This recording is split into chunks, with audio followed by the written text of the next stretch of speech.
इंसान की चाहत हमेशा कुछ खास पाने की होती है, कुछ खास बनने की होती है।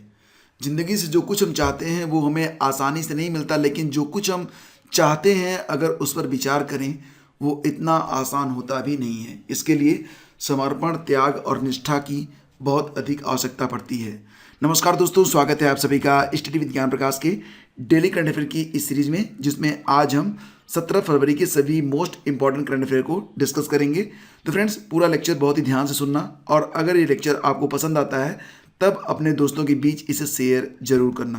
पहला क्वेश्चन है, हाल ही में जाने माने संगीतकार बप्पी लहरी का निधन किस बीमारी से हो गया? मोस्ट इंपॉर्टेंट क्वेश्चन, और इसका आंसर हो जाएगा ऑप्शन ए, ऑब्स्ट्रक्टिव स्लीप एपेना। तो सही जवाब इसका ऑप्शन ए है। देखिए फ्रेंड्स, लता मंगेशकर के बाद एक और बड़ा झटका लगा है हम भारतीयों को और भारतीय संगीत इंडस्ट्री को, उद्योग को। तो यहाँ पर अब संगीतकार बप्पी लहरी भी नहीं रहे और 16 फरवरी को उन्होंने मुंबई में अपनी अंतिम सांस ली एक अस्पताल में। देखिए फ्रेंड्स, गायक और संगीतकार बप्पी लहरी का निधन हो गया। बप्पी दा को ऑब्स्ट्रक्टिव स्लीप एपेनिया की बीमारी थी। ये एक ऐसी बीमारी होती है जिसमें वेट ज़्यादा होने के कारण और उम्र जब अधिक बढ़ जाती है तो गले की जो मांसपेशियां होती हैं वो शिथिल हो जाती हैं, और फिर इंसान जब सोता है तो वो कुछ सेकंडों से लेकर कुछ मिनटों तक सांस ही नहीं ले पाता है।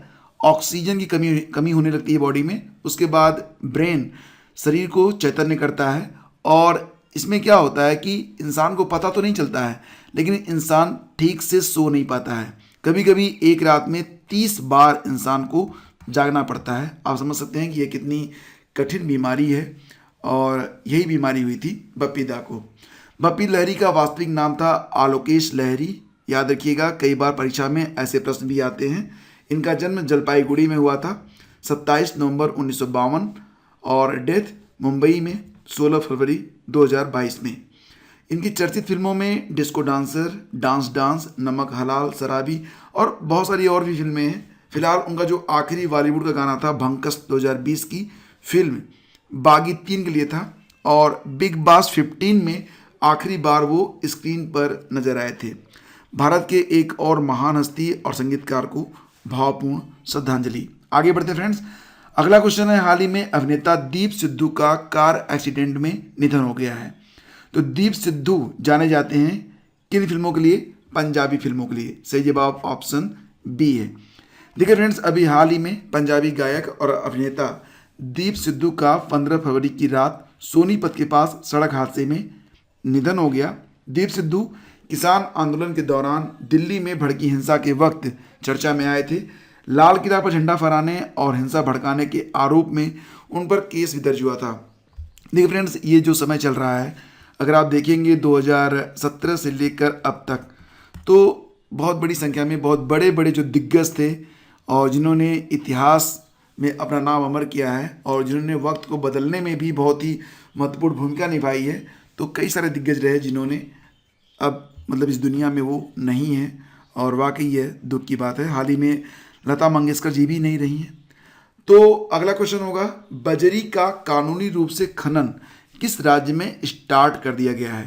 तो फिलहाल इस पर जो प्रतिबंध था, इस प्रतिबंध को हटा लिया गया है, और अब बजरी को कानूनी रूप से इसका जो खनन है करने का जो आदेश है वो राजस्थान में जारी हो गया है। तो ऑप्शन बी यहाँ पर करेक्ट है। देखिए फ्रेंड्स, राजस्थान में नदियों से वैध बजरी खनन के लिए 60 खनन क्षेत्रों को पर्यावरण मंजूरी जारी की गई है, और राजस्थान में बजरी का कानूनी खनन शुरू कर दिया गया है।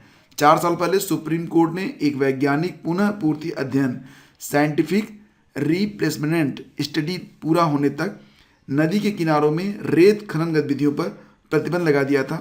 शीर्ष अदालत ने बाद में अवैध रेत खनन के मुद्दे की जांच के लिए एक केंद्रीय अधिकार प्राप्त समिति का भी गठन किया था।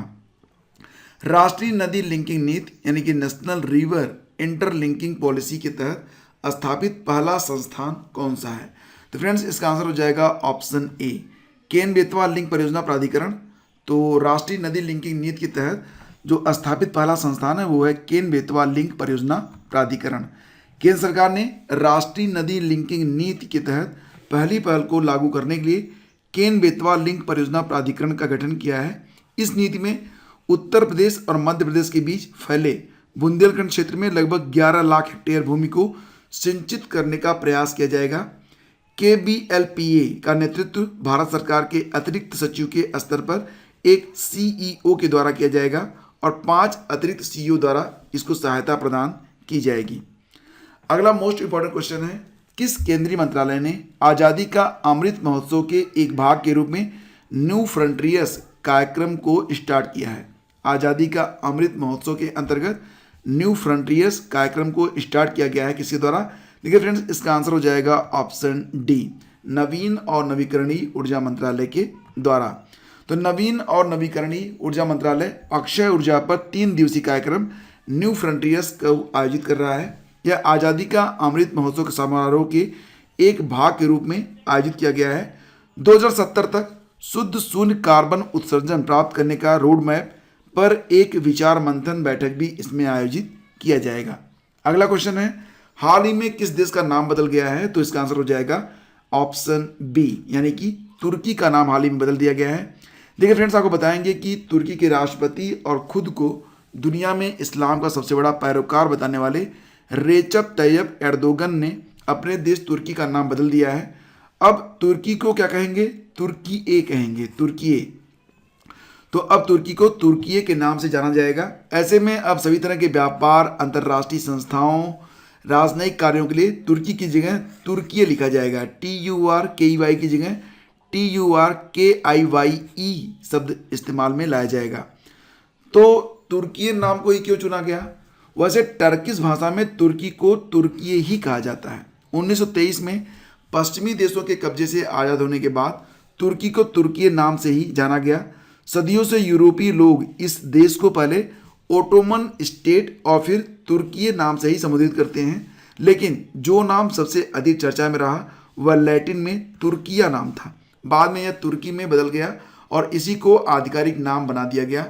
अगर कोई गूगल में तुर्की टाइप करे तो उसे इमेज, आर्टिकल्स और डिक्शनरी की परिभाषाओं का एक गड़बड़ सेट देखने को मिलेगा। इसमें टर्की नाम का एक विशाल पक्षी भी दिखाई दे देगा, जिसे उत्तरी अमेरिका में क्रिसमस या थैंक्स गिविंग के दौरान कई प्रमुख डिशें बनाई जाती हैं, वो चीज़ें भी यहाँ पर दिखाई देती हैं। तो फिलहाल अब नाम हो गया है तुर्की, टर्की का नाम तुर्की कर दिया गया है। तो फ्रेंड्स, अभी ये पहली बात नहीं है, मतलब पहली बार नहीं है कि किसी देश ने अपना नाम बदला है। नीदरलैंड ने भी दुनिया में अपनी छवि को आसान बनाने के लिए हॉलैंड नाम को हटा दिया था, और उससे पहले मैसेडोनिया ने ग्रीस के साथ एक राजनीतिक विवाद के कारण नाम बदलकर उत्तरी मैसेडोनिया कर लिया था। 1935 में ईरान ने अपना नाम फारस से बदल लिया था। पश्चिमी देशों में फारस शब्द का इस्तेमाल किया जाता था। फारसी में ईरान का अर्थ पर्शियन है। उस समय यह महसूस किया गया था कि देश को स्थानीय रूप से इस्तेमाल किए जाने वाले नाम से ही पुकारना चाहिए, न कि ऐसा नाम जो बाहर के लोग जानते हों। हाल ही में किसे CBSE का नया अध्यक्ष चुना गया है? देखिए फ्रेंड्स, वर्तमान समय में कई सारी बड़ी संस्थाएं हैं जिनके अध्यक्ष बदल गए हैं। जैसे कि यहाँ पर बात करें तो दिनेश प्रसाद सकलानी, इनको हाल ही में NCERT का अध्यक्ष बनाया गया। इलकर IC को एयर इंडिया का MD और CEO बनाया गया है। विनीत जोशी को CBSE का नया अध्यक्ष बनाया गया है। और विनय कुमार त्रिपाठी की बात करें तो रेलवे बोर्ड के अध्यक्ष बनाए गए हैं विनय कुमार त्रिपाठी। तो देखिए फ्रेंड्स, आपको बता दें कि CBSE ने 14 फरवरी को नए अध्यक्ष की घोषणा कर दी है। केंद्रीय माध्यमिक शिक्षा बोर्ड CBSE द्वारा आधिकारिक घोषणा के अनुसार उच्च शिक्षा विभाग के अतिरिक्त सचिव विनीत जोशी को अध्यक्ष पद का कार्यभार सौंपा गया है। विनीत जोशी को 14 फरवरी 2022 से यह पद दिया गया। इसके पहले भारतीय प्रशासनिक सेवा अधिकारी मनोज आहूजा CBSE के अध्यक्ष थे। मनोज आहूजा के बारे में आपने पढ़ा होगा कि मनोज आहूजा को हाल ही में कृषि व किसान कल्याण विभाग में सचिव बनाया गया है। अगला क्वेश्चन है, हाल ही में किस मंत्रालय ने देश की सबसे बड़ी कुश्ती अकादमी रेसलिंग एकेडमी को स्थापित करने की घोषणा की है? इसका आंसर हो जाएगा खेल मंत्रालय। गलत, रेल मंत्रालय। सही जवाब ऑप्शन बी है, यानी कि रेल मंत्रालय स्थापित करेगा भारत का सबसे बड़ी कुश्ती अकादमी रेसलिंग एकेडमी को। कहाँ पर? तो इसे दिल्ली के किशनगंज रेलवे स्टेशन पर स्थापित किया जाएगा और यह भारत की सबसे बड़ी कुश्ती अकादमी होगी जो भारत में कुश्ती को एक नए लेवल पर ले जाने के लिए तैयार की जा रही है। तो फ्रेंड्स, अगर वीडियो आपको अच्छा लगता है, पसंद आता है, तब आप इसे लाइक जरूर किया करें और अपने दोस्तों के बीच इसे शेयर भी जरूर किया करें। हाल ही में इंटरनेशनल चाइल्डहुड कैंसर डे कब मनाया गया? इंटरनेशनल चाइल्डहुड कैंसर डे, देखिए फ्रेंड्स, बड़ों के साथ साथ बच्चों में भी कैंसर का खतरा लगातार बना रहता है, तो इसी के लिए और लोगों को जन जागरूकता में लाने के लिए इंटरनेशनल चाइल्डहुड कैंसर डे प्रतिवर्ष 15 फरवरी को मनाया जाता है। ऑप्शन सी यहाँ पर करेक्ट है, ऑप्शन सी, ठीक है, ऑप्शन सी याद रखना इसको। तो देखिए फ्रेंड्स, 15 फरवरी को होता है international child cancer day, childhood cancer day. बच्चों में बढ़ रही इस बीमारी के प्रति जागरूकता बढ़ाने के लिए हर साल 15 फरवरी को अंतर्राष्ट्रीय चाइल्डहुड कैंसर डे के रूप में मनाया जाता है। तो देखिए फ्रेंड्स, अंतर्राष्ट्रीय बचपन कैंसर दिवस पहली बार 2002 में चाइल्डहुड कैंसर इंटरनेशनल CCI द्वारा मनाया गया था, जो 170 से अधिक संगठनों, कैंसर आउटरीच कार्यक्रमों, कैंसर संस्थानों और बाल चिकित्सा कैंसर से बचे संगठनों का एक नेटवर्क है। इस वर्ष का विषय है बेहतर जीवन रक्षा। याद रखिएगा, यह थीम है 2022 की, बेहतर जीवन रक्षा। और ICCD के लिए 2021 में शुरू किए गए 3 अभियानों का यह एक हिस्सा है। यह विषय विश्व स्वास्थ्य संगठन की global initiative for childhood cancer के अनुरूप है। बेहतर जीवन रक्षा ये चाइल्डहुड कैंसर इंटरनेशनल के द्वारा आयोजित अंतर्राष्ट्रीय बचपन कैंसर दिवस की थीम है। हाल ही में सौभाग्य योजना के तहत किस राज्य में विद्युतीकरण घरों की संख्या सर्वाधिक देखी गई है? इसका आंसर हो जाएगा ऑप्शन डी, यानी कि राजस्थान में। तो देखिए फ्रेंड्स, सौभाग्य योजना के तहत सौर आधारित स्टैंड अलोन सिस्टम के माध्यम से विद्युतीकृत घरों की सर्वाधिक संख्या राजस्थान में पाई गई है। दूसरा स्थान छत्तीसगढ़ है, तीसरा स्थान उत्तर प्रदेश है, चौथा स्थान असम का है। वर्तमान में हमारे ऊर्जा मंत्री हैं RK सिंह।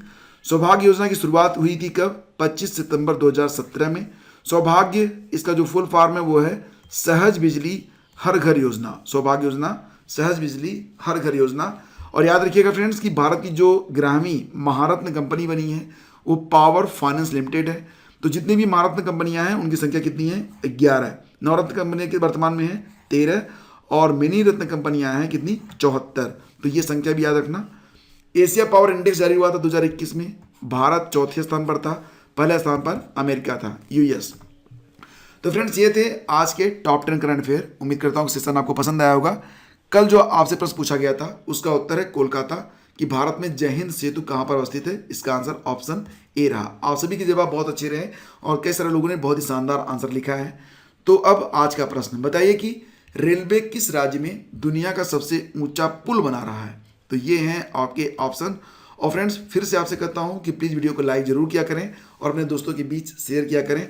होता यह है ना कि थोड़ा सा हमें भी अच्छा लगता है कि आपको कंटेंट पसंद आ रहा है, तो हमें मोटिवेशन मिलता है कि आपके लिए नियमित तौर से ये सीरीज चलती रहे। तो सब कुछ डिपेंड करता है, और एक गुरु और शिष्य के बीच जो एक मधुर संबंध होता है वो इसी बात पर होता है कि हम एक दूसरे का सहयोग करते रहें। तो फिलहाल आज की वीडियो में इतना ही। शीघ्र मिलेंगे हम आपसे एक नए वीडियो में। आज्ञा दीजिए। नमस्कार, जय हिंद।